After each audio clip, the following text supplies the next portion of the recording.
Don't stop.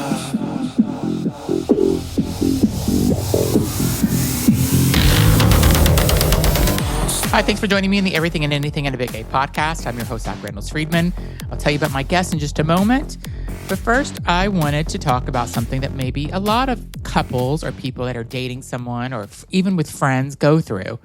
So me and my husband talked last night and said, we're going to wake up this morning and we're going to go on a hike. I said, awesome, love that. I haven't been outside in a few days. And I said, let's do it. And he picked a time because he had something he has to do this afternoon. So we picked a time at 10 in the morning, which is the time I normally wake up every day. And so I didn't set an alarm, and at 9:55, I wake up automatically because my body's like used to waking up at 10 o'clock. And I wake up and I text him. I'm like, are you home? Do you want to go on the hike? He goes, yes. I go, okay. I just need 10 minutes to get ready and we'll go. So I'm waking up. I didn't have any coffee. I just went upstairs, made a water for myself to take with me. And I got a protein bar. And then I'm like, we'll go on the hike. Hike was only going to be an hour or so long.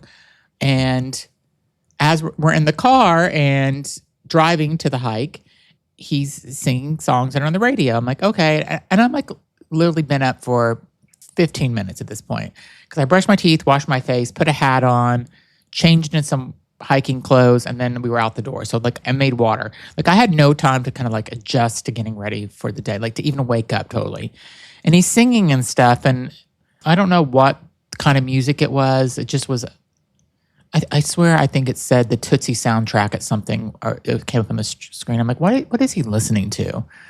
Because he listens to all types of music. So short drive to the hike. We go on the hike. We're talking. And sometimes I just don't feel like talking, and it could be with Andrew. It's not anything to do with Andrew. It could be with anyone. Sometimes I just don't feel like fucking talking. Even when I go on vacation with people, sometimes I just need a day, a half a day, or a few hours. Just don't talk to me because I'm so sick of the fucking noise. And so we go on this hike. He's talking the entire time. I am talking back some, and then we get in the car, and then we're back to the fucking Tootsie soundtrack or whatever soundtrack it is. And he's like, oh, this is such a good song. And he's singing the words, but he doesn't know the words. I'm like, you don't know the word? And I said, you don't know the words to this song. And he starts going, da da da da da da. And he pretending that he knows them, making up words and stuff. I'm like, okay, that made it worse. Well, I don't know what's worse. Are you saying the words 0.2 seconds after the words come out, so you're trying to sing along, or now you're making up words, and now you're just going la la la la la. You're just so. Again, I feel like this is not directed totally at Andrew. This is just overall just my mood this morning, and it had nothing to do with Andrew because I love him very much. And it could be I could have been with anybody that was doing this today, and it would have been just as annoying. So I'm not picking on my husband, but we get home. I'm going to take a shower. I had an appointment I had to go to. Get in the shower. As I'm getting in the shower, I hear him in the bedroom singing that same fucking Tootsie song. I have to look up what song that was. No, I don't. I don't even want to know because then it will be in my head. So he's singing the song but still doesn't know the words. And then I get out of the shower, drying off, brushing my teeth, and he's still singing the fucking song. So this is within 20 minutes, he's still trying to sing a song that he doesn't know the words to. So we're sitting there. I'm sitting there getting ready. I get dressed. I come out. He's like, okay, I'm going to take a shower now so I can go to my appointment. I'm like, great. He's in the shower singing the fucking song that he still doesn't know the words to, making them up as he goes along. And then he comes out here, oh, you want to hear this verse of the song I'm making up? I'm like, no, I just heard it. You were in the shower. I'm laying out here in the bed, or sitting on the bed, working on my computer. I heard the song in the car. I heard it when I got home before. I heard it when I was in the shower, and I heard it while you were in the shower. And now you want to say it again? No, you don't know the words. I don't like the song. And this is what came to my mind as he's doing this. Whenever there's a kid, ask 1,000 questions. I'm trying to think of what age a kid does that. Maybe 3 or 4, where it's nonstop because you're so curious and they have to ask about everything, and they ask question after question and they just don't shut up. That's who Andrew was this morning. He was that 4-year-old, 3-year-old kid that just wouldn't shut up this morning. And then he's like, I'm leaving for my appointment. I'm like, bye. Because if he didn't leave, I was going to go to my bedroom and close the door and tell him I was taking a nap. And I wasn't going to take a nap, but I was going to pretend I was taking a nap just to have quiet time. I'm just like, he just wouldn't stop talking today. I'm like, why? Why are you talking so much? But yeah, that was what he did. He talked and talked and talked and talked. And he does that a lot. We were at dinner the other night with a friend, and he doesn't go out to dinner a lot anymore because he just doesn't feel like being social, and he thinks like dinners are stupid and stuff. I don't know. I'm the opposite. I love going to dinners. I love socializing and talking. But he doesn't want to go to dinners and stuff. So we had a friend in town. We went to dinner, and he got all his talking out in that one dinner. And then at one point, I'm trying to say something. He gives me this like side-eyed look, like, "Oh, you're going to talk now?" As if I was interrupting him. No, I'm just trying to be part of the conversation. At least I'm not trying to take it over. Like you're talking, and I'm here. There's only 3 of us at the table, so maybe. But I feel like he just wanted us to look at him and just hear him talk. So it's kind of what we did. But anyway, let me tell you about my guest today. My guest today is Dr. Frank, and awesome guest. Dr. Frank's a New Yorker. There's been lots of like places he's worked and I worked, and we've had lots of paths that have kind of almost collided in other ways. And so like there was just like a familiarity with him as I was talking with him and interviewing. He just reminded me of almost like a friend or somebody I know, and I still can't like pinpoint it. Maybe I actually have met him before and I just can't remember where, because New York is big, but it's actually not that big. Like I feel like everybody ends up, you end up knowing so many people in New York, and it's the gay communities. I don't know, I feel like you end up knowing everybody at some point in the gay community in New York. That sounds strange, but it's kind of true. Anyway, enjoy my interview with Dr. Frank, and I'll be back tomorrow with a brand new guest. Thanks for listening. Have a great day. Hi, thanks for joining me on the Everything and Anything and a Bit Gay podcast. I have a brand new guest for you, and we have so much to talk about. I have like a million things I want to talk to him about, and I'm going to just jump right in. Welcome to the show, Frank. Thank you for having me. Nice to meet you. So for the people that are hearing about you the first time, you're a physician, you're a certified health coach, you're an author now. So how do all those pieces fit together for you? Talk to me about that. Well, I'm gay and I'm ambitious. What can I tell you? No, I mean, it really all came together because I am a physician by training. That's my primary role. And for many, many years, I treated people living with HIV. And a lot of that work had to deal with stigma. And I became a big proponent for HIV rights, and I became an advocate, and I worked at Gay Men's Health Crisis. So really immersed myself in gay world. I mean, HIV was part of my life, not only my career, but my family, my friends. And, when you're in that immersive experience, you really understand where you come up. And we all pretty much have a very similar way of growing up with the guilt and the shame of being gay and not really understanding it and being apart from our families and possibly our friends and teachers and everybody at school. And like many young gay people, I was bullied at school, and that propelled my parents to ask me or force me to join the Boy Scouts. Unfortunately, I was sexually abused for 3 years. From the time I was 11 to 13. Cut to many, many years later, where I was a physician now writing for The Advocate, writing a health column, and I wrote a book about gay men's health. And I went on a book tour, and I met some folks from my past, and it spurred a memory of my child molester, and I looked him up and found out the year after I told, and he stepped down and didn't go to prison because they shamed my parents into thinking this was the best thing to do for me. He adopted a boy, wrote a book, and became Father of the Year. Are you kidding me? No, and it gets worse. So me, being the Nancy Drew that I am, looked him up online. Now you have to remember, this wasn't when we had Google, but it wasn't really up to where we are right now. And I found him, and I called him. And of course, he didn't remember me. And if you know anything about pedophiles and child molesters, somebody said something really profound to me. They said, child molesters see children as an alcoholic sees a glass of wine. You're just another glass of Chardonnay. He doesn't know who you are. And he didn't. And he proceeded to tell me that not only did he adopt a boy, but since then he adopted 15 more boys who had special needs.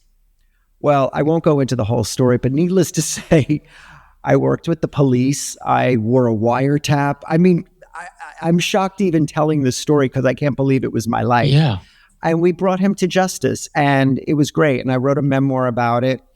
And with years of therapy, I thought I had really come to terms with the guilt and the shame that many gay boys and girls feel, let's say LGBTQIA right now, because we all have that feelings of shame and guilt about being gay. And then, of course, being molested, feeling the guilt and shame that you somehow brought it on yourself.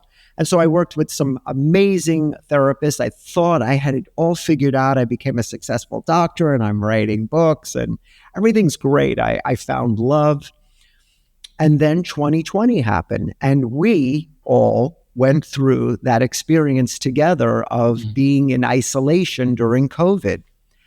And it was then simultaneously I was part of a class action suit to sue the Boy Scouts of America.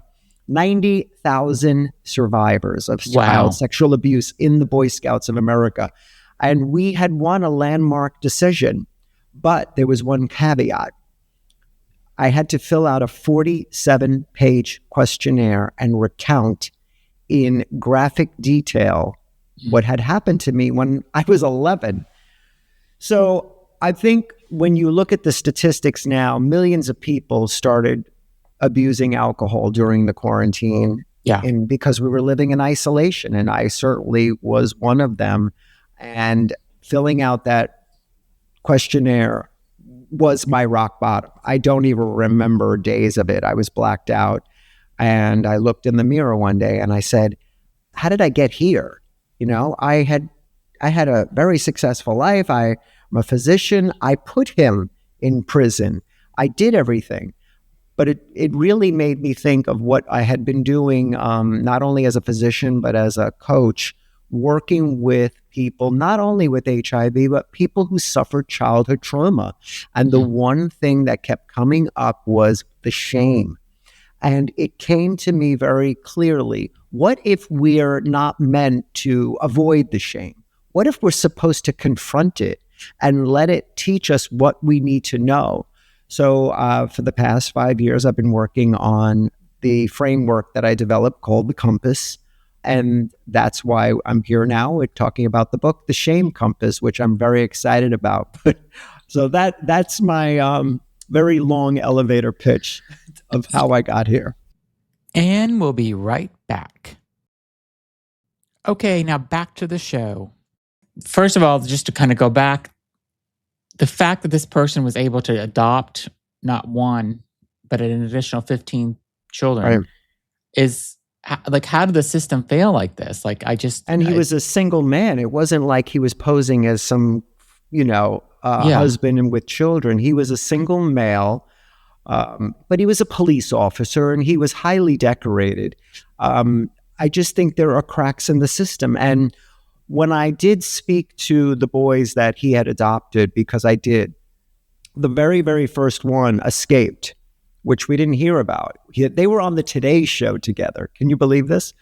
And when I spoke to him, I said, but, how did this happen? And he said, Dr. Spinelli, you don't know anything about foster homes. This kind of stuff happens all the time. Sexual abuse in foster families happens.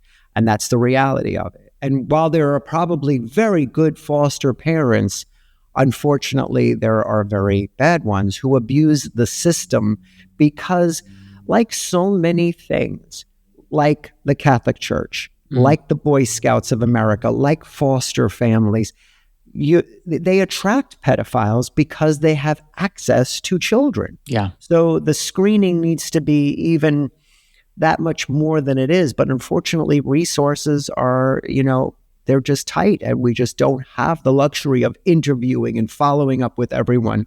And that's why I became such an advocate for child sexual abuse, because I considered myself very lucky. I went to medical school. By all accounts, I became a success.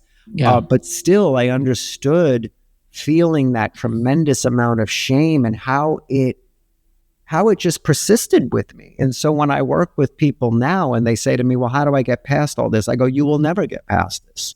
The good news is you can live with it. And how it really manifests today with all types of shame, by the way. It's not just being molested. I mean, there are a lot of individuals who feel shame about being gay. There are individuals who feel shame because of religion or culture or just even the circumstances where they live. And so what I tell them is that when you're ready and you're able to confront the shame and observe it compassionately and understand where it originates, the mapping process, and I'm giving you the COMPAS. Yeah. But it does take a part of you that's willing to do the work. But I don't tell people that you'll get over it and we'll all forget about it. You will never forget about it. But how you deal with it, because in my real life, I realized that I had many bosses that when they talked to me in a certain way, I reacted. And that's because I was thinking about my child molester. I heard him. So how I process it now is much different. So part of what you say is that shame isn't something you can get rid of, right? So it's something that you have to read. So that's, in a lot of ways, it's the opposite of what most of us are taught a lot of times. So right. But it's not about it's never going to go away. It's about understanding it and processing it so that you have shame literacy, that I, as Frank Spinelli, can say to myself, oh, you know what? My boss is triggering me. I know that tone. Okay, Frank, what is this? This is that Bill Fox thing, the guy who molested you. Okay, I'm not a little boy. I'm an adult man. I'm a physician. And it is being able to parent yourself. And I think it takes work.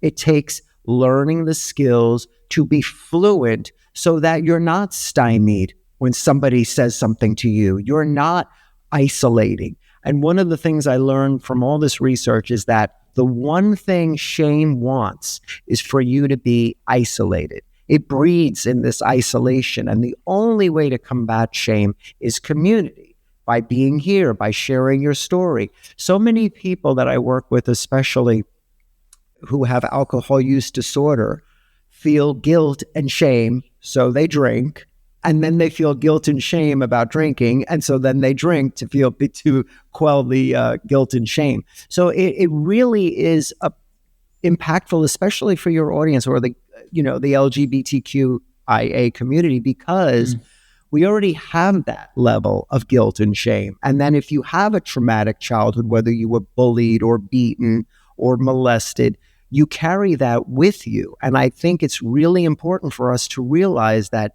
we can grow, we can flourish, obviously, but how we become fluent and sustain and integrate shame is really critical. So you're a successful doctor. You've had a successful career and a life, but you were privately kind of struggling with a lot of things. Yeah. And with your husband, even, like, how did he react to this? How did you bring him into the conversation with you about this, and was he a help kind of getting you past? I don't know if getting past it is the right way to describe it, but to really talk about. It's almost like you were living in two different worlds in a way, right? Because you were living in a world where you were a highly successful doctor, had a great career, you have a husband, everything looks amazing on paper, but then like you're struggling with all these things on the side. So how did you end up kind of bringing that and getting to a good place? Yeah, it's a great question. I think you hit it the nail on the head. I was living a double life. And anybody who's experienced trauma understands that duality, because why? You dissociate. You're dissociating to protect yourself. So on the exterior, I'm Dr. Frank Spinelli. I'm going to work. I'm doing everything I need to do. I'm taking care of people. And then at home, I'm dissociating, or I certainly experiencing highs and lows of depression, medicating. Many people that I worked with who had the same problems relied on drugs, alcohol. Some people became addicted to sex, food. It's anything that you can use to sort of make you feel good, but it's a trap because you don't feel good. You're only creating the shame spiral. I happened to marry a physician who is an amazingly patient person. I think it wasn't Italian like me where we talked about everything. So it was very hard for him sometimes to hear this, but I think communication is essential, especially in relationships when one person is going through anything traumatic, whether it's dealing with a trauma or dealing with addiction or dealing with even loss and grief. It's very important for you to communicate. How much they want to hear is dependent on that person. But my husband was just, always there for me. I think after a certain point, it is frustrating. And I admit in the shame compass, I talked about that a lot in the beginning, how I was lying and how I was being secretive. And it went against everything that I had been taught because I had healed, I thought. I thought I had come a long way. And then all of a sudden it showed me that all those pillars that were holding me together overnight were gone. I wasn't going to work. I wasn't communicating and socializing with people. The only thing essential that was open were liquor stores and grocery stores. All of a sudden, every day is Blur's Day. We don't even realize what day it is anymore. And I think that's why I felt the pandemic was sort of this commonality for everyone, because no matter who you are, you went through that. No matter where you lived in the world, you went through that. And you did experience that trauma. And I think personally, even though, we're like 5-6 years out, I don't think we fully appreciated that shared experience we all went through. I think we're all still slightly affected by it, even to this day. And that's really why I was thinking about the book more and more as not a memoir, but how do I write something that was more narrative, nonfiction, self-help? How did you meet your husband? Get ready. It was a blind date, okay. Which is so funny because like most heterosexual people I know, somebody knew both of us and said, "Oh, you two would be great together." And I was thinking, why? Because we're the only gay. Yeah.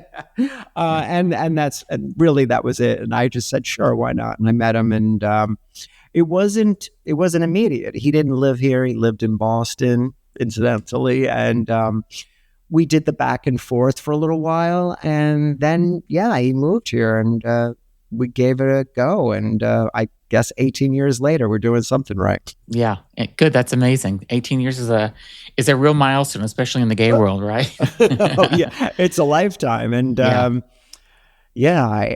cannot even saying the words 18. I'm like, wow, where did it all go? Yeah, me and my husband again together for 27 years. Yeah.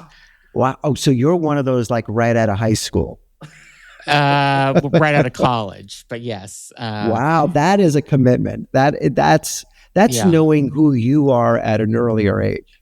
Yeah, I mean, I moved to New York from Miami, and I had no desire to meet anybody because I was done with men because I was sick of them from college, and I just wanted to be, that slutty teen, 20-something year old, ready to mingle in exactly. New York, and there he was, and when you're not looking. So wow, 27 years, good for you. Yeah, it's crazy. I deserve an award, I think, a lot of times, actually, too. So, and we'll be right back.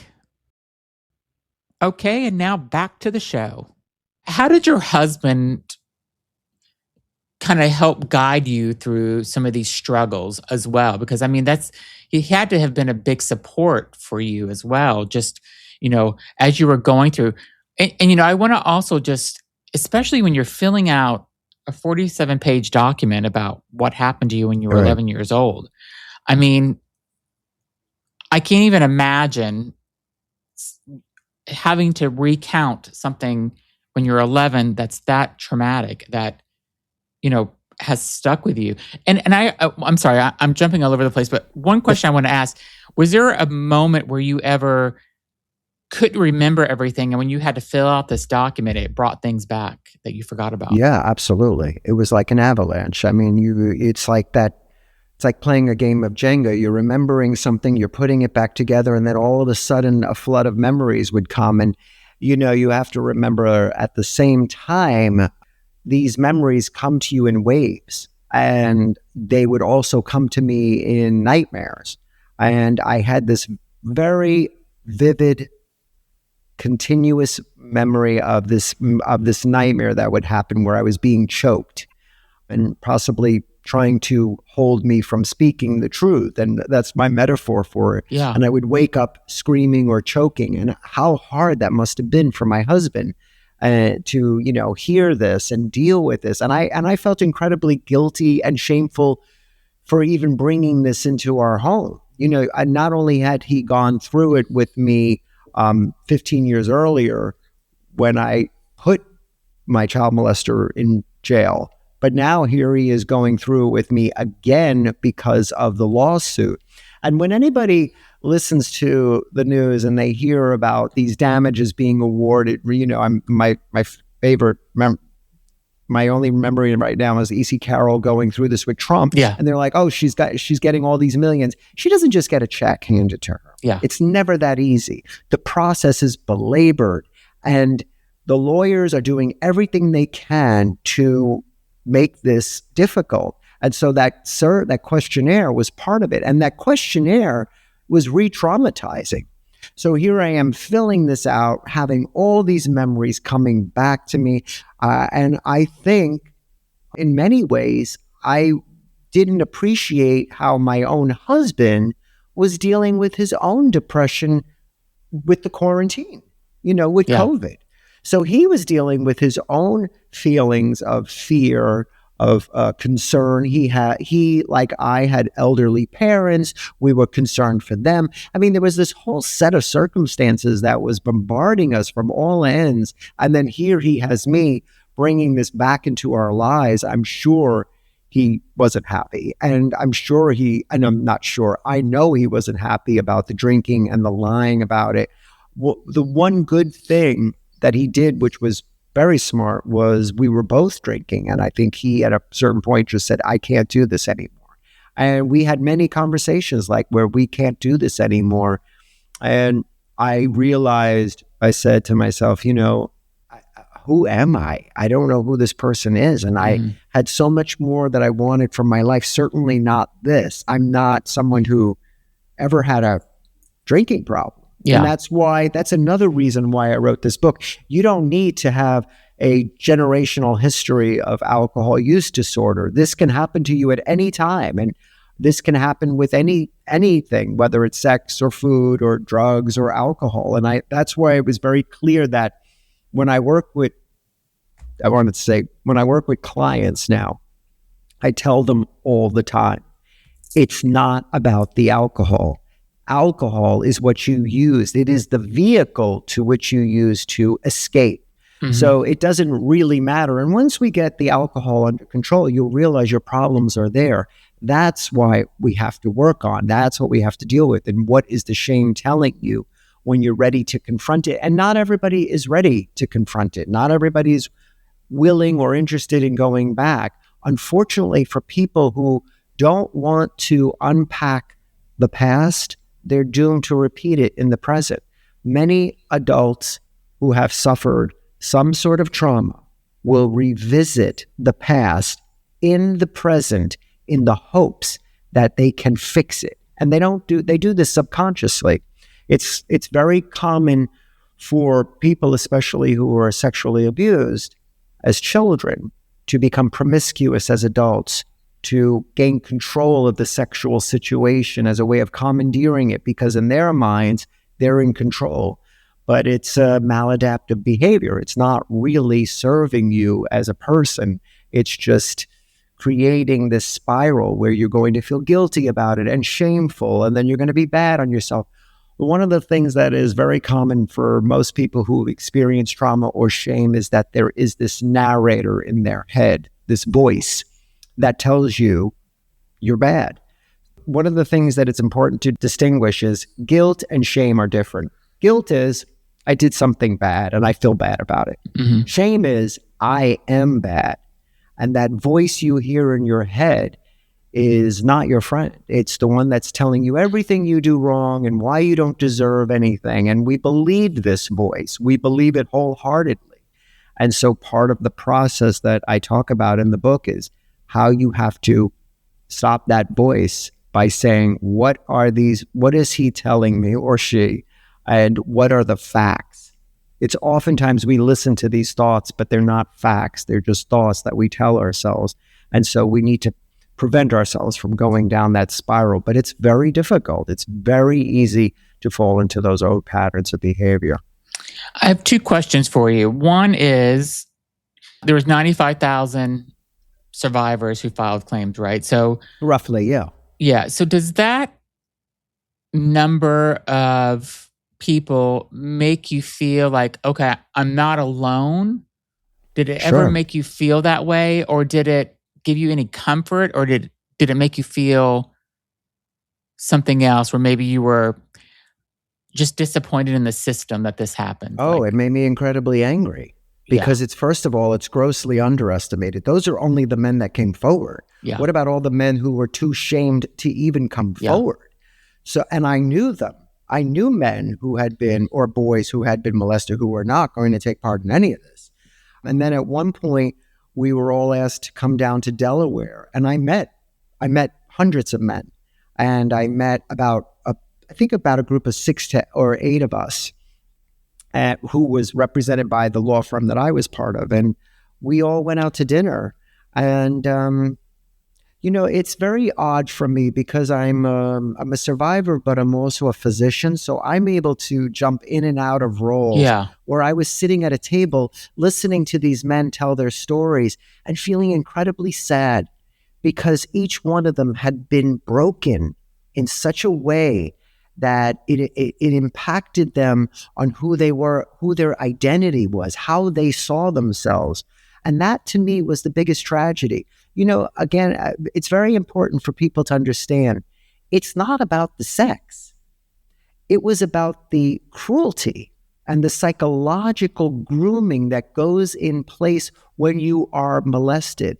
The groomer creates a need in the child to want to please the molester. So you feel incredibly guilty. You also feel incredibly shameful because your body responds to the stimulation. And you think, well, I must have liked it. I must have asked for it. I must have encouraged it.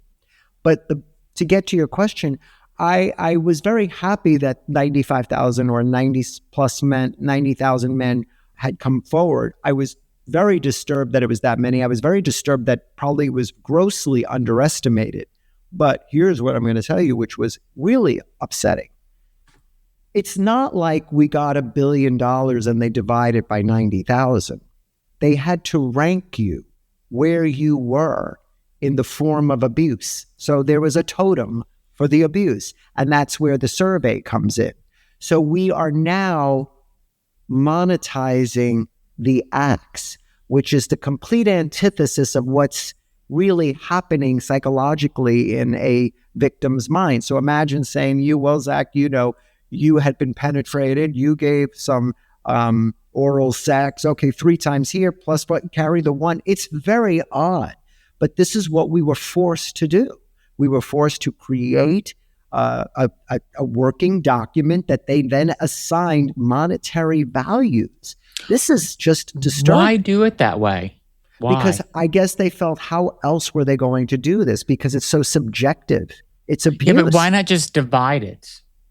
Instead of making people go through that. I mean, I feel like it was like making people relive the trauma again. Right. And yes, is there a fair way to do that? But no, none of this was fair. So I think that I don't know, that's the craziest thing. Well, to be fair, it was agreed upon by both sides. So they realized that there were men who had been molested for years, and then there were some men who had been molested once, and they felt that that just wasn't fair to give everybody the same amount. I wasn't part of those conversations. We were just getting informed. It seemed like this was the only way to do it, and we had to abide by it. And again, remember, this is not happening overnight. This is taking years and years. And so, you're getting these updates via email. Then on the other hand, some people needed money. Some people just couldn't hang on. And so the Boy Scouts had, offered like a very small nominal amount of money and just said, will you drop out? And so some people did.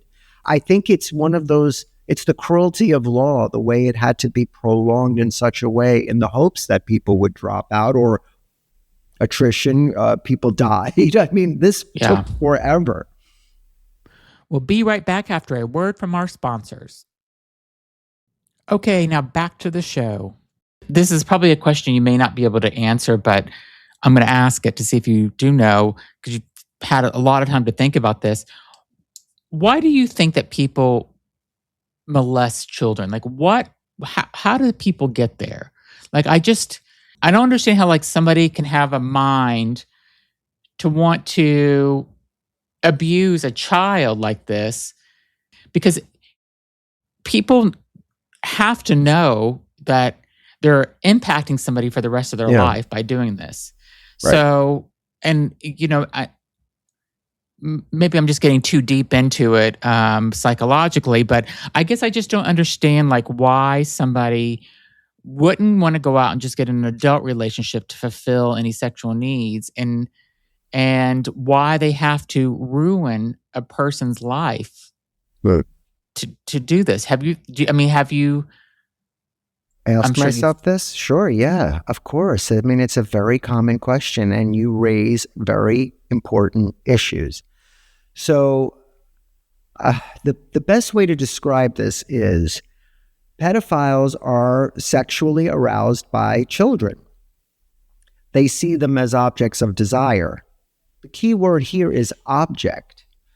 And so that's the grooming period. That's where all of that comes in. Do not, for 1 minute, fool yourself into believing this is using them for sex. This is power. This is control. Oftentimes, a child molester or a pedophile will groom the entire family because he knows them. There is something very subversive about this. To get to know someone's father, to get access to their son, is really, you have to really step back and think of the psychopathology here. So this isn't just about desire and let me just get off by going with an adult. No, the intent here is to gain control of a family, have access to their child, to violate them. And they're sociopaths. They're not thinking I'm doing something terrible to a child that's going to potentially damage them for the rest of their life. They're not thinking that. And, the reason why I'm remembering something that happened vividly. I saw this wonderful therapist for years. And when I went to the trial and I saw Bill there in the orange jumpsuit and feet shackled and everything, and I just sat there and I looked at him and I was like, look at me. I want you to know I'm here. And he wouldn't, of course. And you know what? In a moment, he looked really old and he looked sad. And I felt bad. So I told my therapist, I said, I felt bad. I felt bad he's just this little old man now. And she's like, that's because you've grown and you have empathy, but he's a monster. And that always stuck with me. There's no way to really figure out what this is. There's a pathology there, but you have a choice. You're not compelled to molest children. You can stop it, but they choose to. It would be like saying drinking. You have a choice to get behind the wheel. You choose to do so. And I guess that is going to be one of the greatest conundrums that we ever have, because we see it time and time again. Institutionalized child molestation. I mean, we're looking at this Epstein in real time, the protecting, the circling of the wagons that happened certainly with the Boy Scouts, but certainly what you're seeing right now with Jeffrey Epstein and the way everybody is being highly protective because we know what the implications are and they're shocking. What do you think about chemical castration for people because me and my husband have had this conversation. If you get caught molesting a child, like you should be chemically castrated. I know it's extreme, but I think that's. Well, the problem would be you'd have to lobotomize, give them a lobotomy as well, because they're still going to think about it, regardless of whether or not they can use their penis. You know what I mean? Yeah. It's the way they think. It's not really so much the sex act. Like I said, when I was in the process of those 3 years of being molested and groomed, it was the cruelty. It was that was the real thing that put me over the edge at the end. I just couldn't take it anymore. The way he subjected us at Boy Scouts, the way he was cruel to us at camp. And I just felt to myself, why am I putting myself through this? Why am I doing this? And I would try to make myself ill, like get a cold so I didn't have to go on weekend hikes. I mean, it was ridiculous. And it came to the point where my mother realized my son is a mess. And she finally said to me, is he doing something to you? And then that was it. And that's when you told her? Yeah, I just said yes. I remember that's all I said. I said yes. And then that started just a real spiral. And what was their reaction? Were they ready to murder this person? My parents? Yeah. Well, you have to remember that the Boy Scouts was affiliated with our school, which was a Catholic school. So This is embedded not only with the Boy Scouts, but my school, but our church. And so they listened to the Boy Scouts who said, listen, this is going to bring up a lot of stuff for your son. You also have to remember, everybody was protecting me because I was gay. They were like, he's going to be picked on. They're going to think he asked for it. They really did a number on my poor, poor parents. But my father probably wanted to kill him. I don't remember exactly how it played out. I just remember being brought in a room and being told, we're going to let him go. We're going to let him step down. And your family is not going to press charges and everything's going to go back to normal. And of course it did. Did he ever at any time show any remorse or say he was sorry? Yes, that's so interesting you asked that. When I did 2 of the wiretaps, the second time, this really great undercover cop, really cool guy. If you know anything about Staten Island or Brooklyn, I mean, just imagine like this undercover cop looks like he should be like at some truck stop in New Jersey. And he was so nice to me, and we were sitting very close, and he's whispering to me and giving me hand signals. And he knew that it was going to be over. And he said to me, he covered the mic and he said, this is your chance to say whatever you want. It's over. Just say whatever you want. And I said, Bill, I just want you to say, I know what I did and I'm sorry. And this is the close he got. He said, if what you say is true, then I'm sorry. Interesting. Not a full out apology, but I took it anyway. Yeah. And let's talk about the framework the self, the compass. What does that stand for? So it's the 7 steps that is the compass framework. And really it comes down to, if you're thinking about just trying to organize how you react in the moment during, based on the traumatic childhood, it would take, so I'm going to go through it. So C would be confronting it. If you feel you're at a moment in your life where you want to be able to be fluent in your way you process your trauma. So confronting, observing it.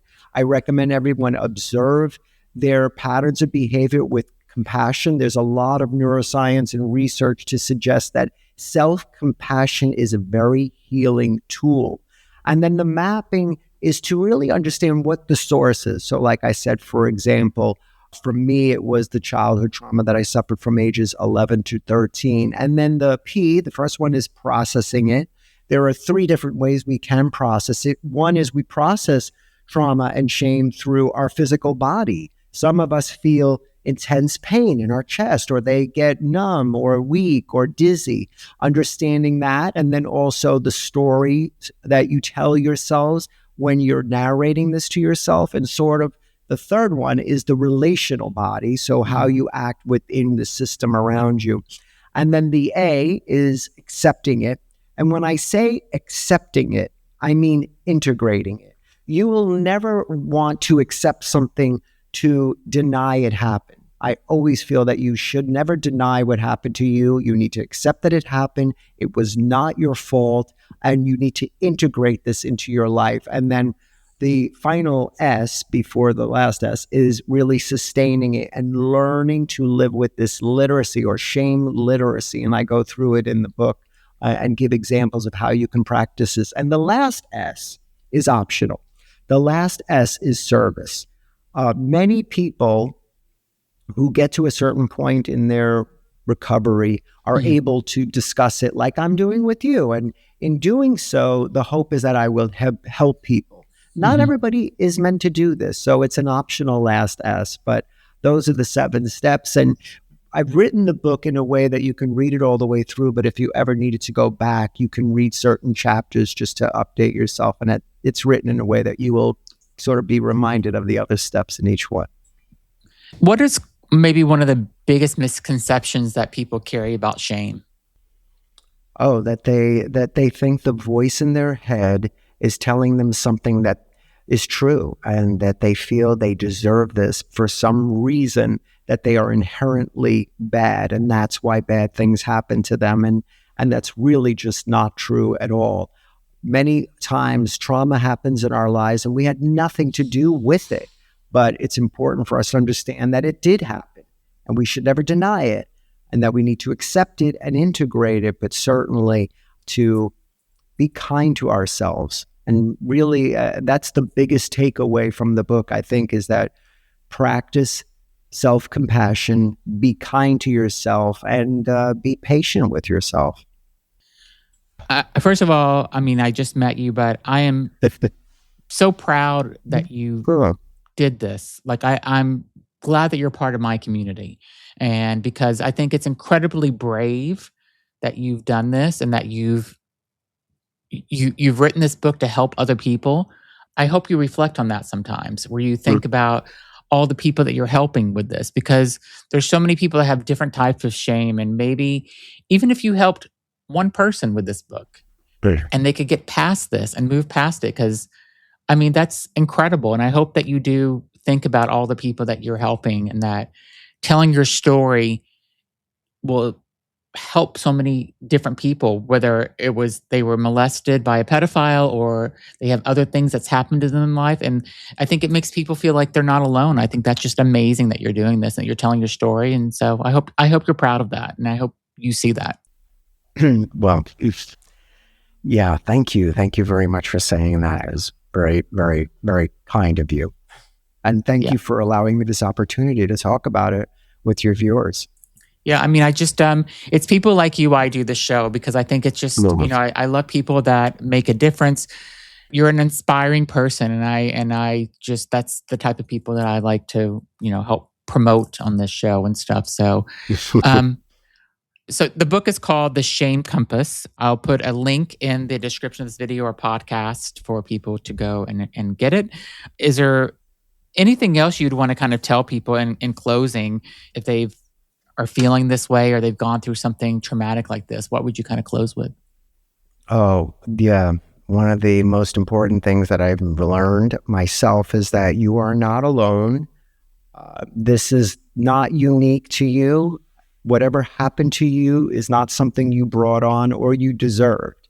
But just understand that there are other people like you, and I beg you to reach out any way you can, whether it's through an organization locally, whether it's through me, and you can go to my website. But just reaching out is the first step, because doing this alone is not the way to move forward and not the way to begin the healing process. It's doing it in community, and we have a great community. Yeah, we do. Even though people want to tear us apart, we're still thriving. We are thriving, yes. And it just makes us stronger, I think. So, yeah, exactly. Thank you. You were fantastic. What is your website, by the way, just so people can go to it? It's easy. It's frankspinelli.com. convict.com. Okay, I'll put it in the description also with a link to your book. So thank you so much for being on. Oh, Again, thank you were you. a fantastic guest, and I'm so glad that I got to have people hear your story and stuff. So thanks again for being on. Oh, it was a pleasure meeting you. And if this story resonated with you, please share it and go check out the book. The name of the book again is called The Shame Compass, and check out in the description of the podcast to get a copy of it. Thanks again for being on. I appreciate you. Thank you.